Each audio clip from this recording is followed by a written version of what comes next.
a little creative this afternoon. I'm a lawyer, so that's a bit of a worry. But anyway, thank you very much, everyone, for being here.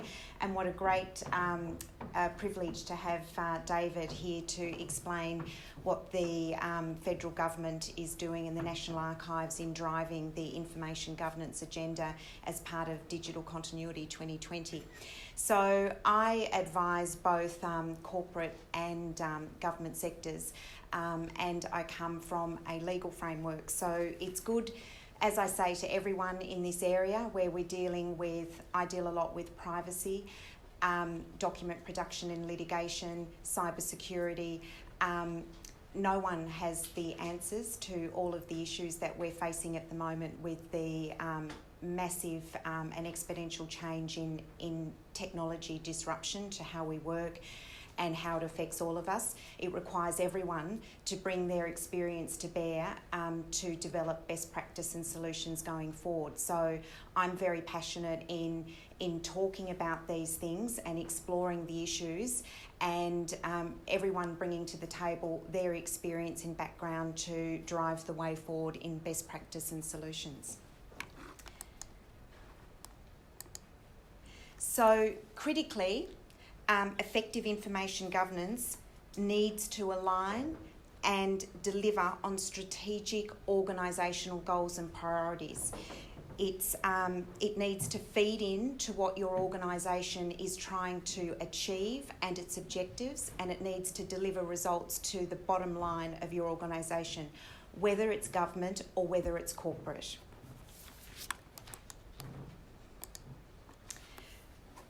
In leading information governance, the positioning and the communication of the information governance strategy is critical.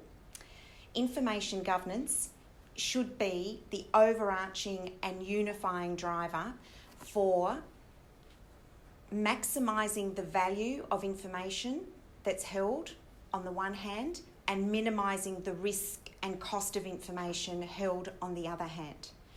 So when we talk about maximising the value of information, we're talking now about the value and opportunity of data as a strategic resource, or as the new oil, as you all probably have read about and hear being discussed about. But we're also talking about minimising the risks and costs of holding data and information. So the risks and costs come because we have, first and foremost, obligations to keep records.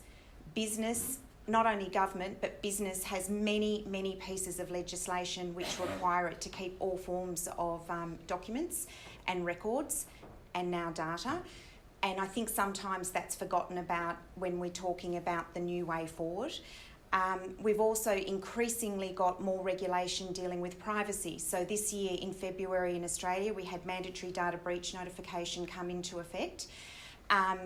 So the the requirement of notifying of data breaches to the Australian Information Commissioner is now another sign of another regulation that's come into play. On the 25th of May this year, this month in fact, the European new privacy legislation called the GDPR, which you may have heard about, comes into force. It has fines for serious breaches of individual rights and serious data breaches of up to €20 million or 4% of global turnover. So that's been a massive driver for global organisations to look at what they're doing in relation to privacy. People in my field say it needs to be wider. This is a platform to actually be looking at what information you're holding. So, and then the other thing is my background originally, document production in litigation and in Royal Commission. So we all know there's a massive, big Royal Commission going on at this very moment. The document production is massively resource intensive, it's time intensive, and there are many e-discovery practitioners and lawyers, both internally and externally, spending their life on trying to extract large amounts of data that's being subject to notices of production from the Royal Commission. So whilst everyone talks about the value in data, the risk of holding data that you don't need, which David was also referring to, is very real. So this is my attempt as a lawyer at a diagram. This is how I see the information domain. So for any organisation, we now have many information professionals in different forms and expertise and capacity dealing with different parts of information across the organisation.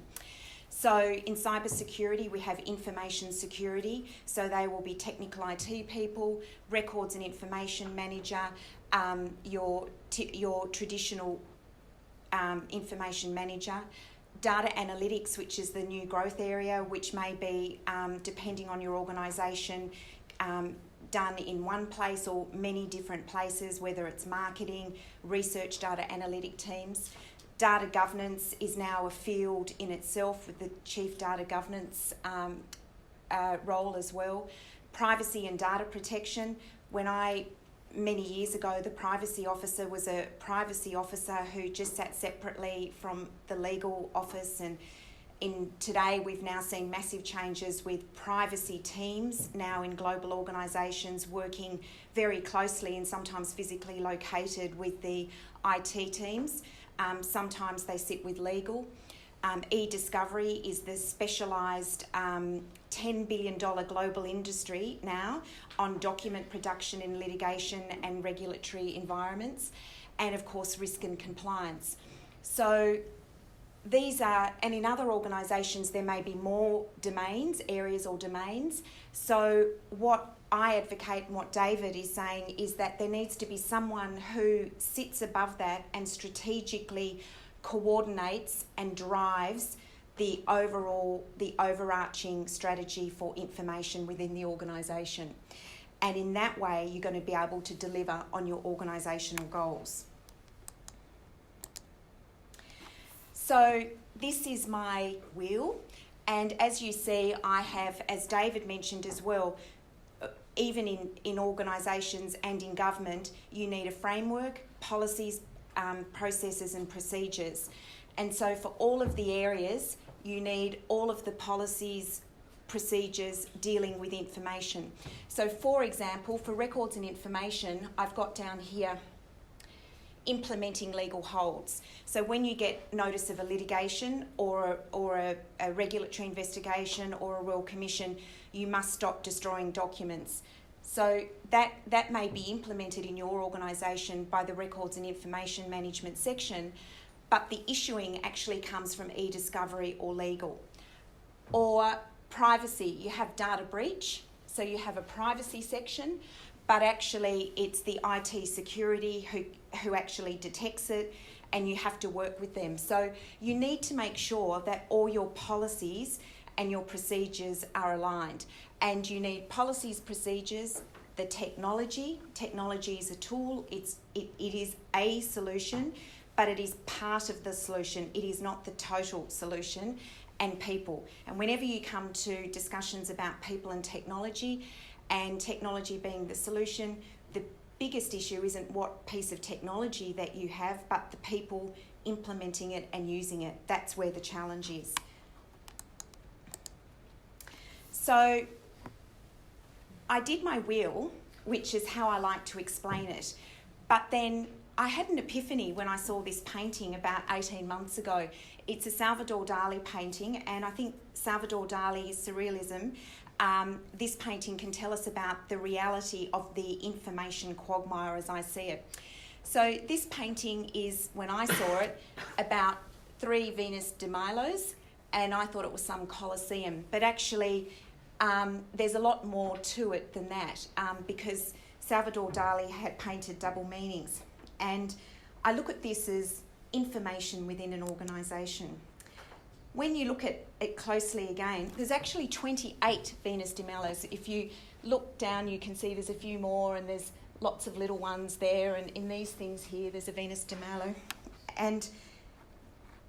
But what's really interesting is that it's not actually a painting about the Venus de Milos. It's a painting about, if I can get my cursor to work, the hallucinogenic Troubadour. So I don't know if you can see, but this is his head, that's his nose, that's his mouth, that's his tie. So it's actually about a toreador killing a bull, and this is the bull's head down here, and this is his brain exploding, and this is the pool of blood. So you might look upon the head as the documents you need to run your business on a day-to-day basis. But this is a painting of the bull ring around the top, so it's like all the information your organisation holds. And the Venus de Milos may be scattered all around all the various pieces of legislation requiring you to keep documents.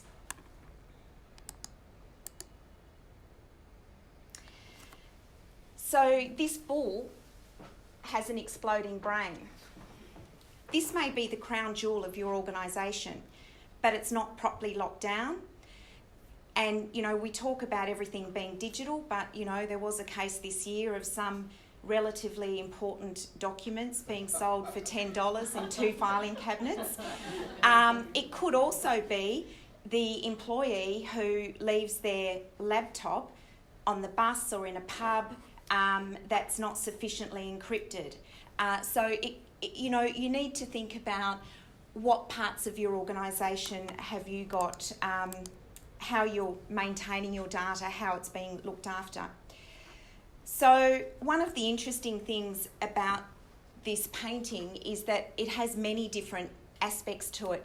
It had the little black dots everywhere, which form the cap of the toreador, his cape, and I'm not quite sure what that bit is there, but a lot of it, they're gadflies, and they're the gadflies that apparently came out of the tomb of Saint Narcissus of Saint Jerome, and made the French army flee away. And this is part of it is about the tourism that was going on at that time in the Mediterranean, which apparently Salvador Dali and his wife didn't like. But the gadflies could be your data analytics, all the opportunities for data analytics. So you've got people saying all data is valuable, but actually you've got data that maybe needs to be kept because it's a record-keeping requirement as well, but it may not be. But there's a lot of stuff there that even if you take out the data analytics, the record-keeping requirements, there's still half the painting that has stuff in it that's nice, but it's there. And so that's what we're talking about when I see the information quagmire. When we go to do a document production in litigation or e-discovery, usually 60 to 70% of it is useless information, duplicates and that sort of thing. Matt, are you telling me to get going? So data is good if you can derive information from it, and from that information you can make decisions which deliver on organisational goals. So if that happens, data goes from low value to high value. But that's when it does become of high value. But just because you've got a lot of data doesn't mean it's of high value. So what is the right structure for your organisation? So this depends on what industry you're in, the size of your organisation, your strategic priorities at any given time, because your strategic priorities may change. They will change over the course of 3 to 5 years, but they may change by circumstance of an event, and also where you are on the information governance journey. If you're starting out, what we call nascent, then it's going to be different from whether you're quite advanced or well developed. So for the comparison for many organisations to government is actually far more advanced than many organisations. But there are lots of organisations that for some reason or another have very good information governance. So in an advanced large organisation, you will have all of this. You will have a CEGO, you'll have a steering committee, you'll have business unit IG committees, you'll have IG sponsors, and you'll have IG champions. But it depends on where you are and what you're doing. I was actually going to talk about, maybe we can do this in the panel, about what makes a good steering committee, what makes a good CGO, what happens when you have a dual role, those sorts of things. So I'll leave that. So just in summary, as I started out, it's about delivering value to your bottom line. Successful IG requires successful IG leadership. It needs to be structurally aligned with what your organisation is trying to achieve if you're going to be effective. You need a best practice IG framework, policies and procedures, and you need a collaborative and a proactive culture. You've got to have a culture that's not reactive. It must be proactive, and it must be collaborative to actually deliver, to both implement and deliver on the results that you're looking to achieve.